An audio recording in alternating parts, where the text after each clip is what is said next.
ايوه كيفي. قضيتنا اليوم قضية الأستاذ عبد الله. الأستاذ عبد الله هذا أشار بإصبعه على مسؤول معين بالأوقاف، مدري مدير الأوقاف أعتقد. قامت الدولة الحكيمة تقبض على الأستاذ عبد الله بحكم أنه أساء لمسؤول، وحكموا على حكم 5 أشهر.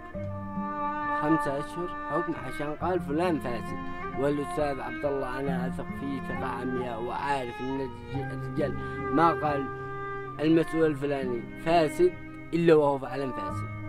لكن المفروض أن الدولة الحكيمة حقنا أن المفروض تشكل لجنة وتحقق مع المسؤول وبعد المسؤول وراء المسؤول. هذا الأقوى المنطق. الدول هكذا تقام. كيف ماشي عصابات وبلطجة يسميه بو قانون. القانون يحكم كبير وصغير، لا سيد ولا مش سيد ولا عربي ولا مش عربي. الضرر كله على الشعب مش عليكم. انتوا المسؤولين ببيوتكم مرتاحين اكلين شاربين، واحنا الجعجع احنا الشعب. يعني قسما بالله والذي قسمه يعبد ان في قمامة بالحارة عندنا اصبح احسن من الدولة. لمو القمامة هذه تأكل عشرات النساء والرجال يوميا. قسما بالله ما هو في من هذا حاصل عندنا بالحارة. ونقول سهلا نصبر، واخر صبرنا يجي لك مسؤول فاسد يزيد يسلبك وينهبك. لما يأجرك رصيد، لما لو قلت تجبرك تستأجر رصيد حق الدولة يقول لك دا إيجاره، هذا فساد. لما تولد تجدد إجارتك بالأوقاف يشيلك 300-400 ألف، هذا فساد.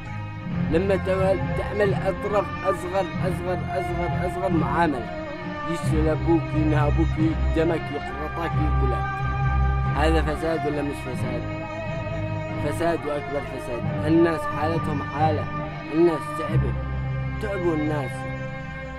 لا حول ولا قوة إلا بالله. يعني ما حد داري مو يعمل مو يقول.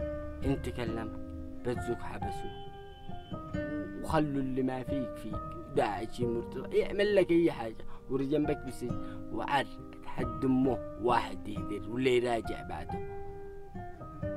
ايا كان اذا اديك هدره ولقطتك الدوله من يكمل يجي يراجع بعدك؟ انت جنبه، يا انتو دواعش يا انتو مدرمو واي حاجه. احنا مشكلتنا وطن وشعب.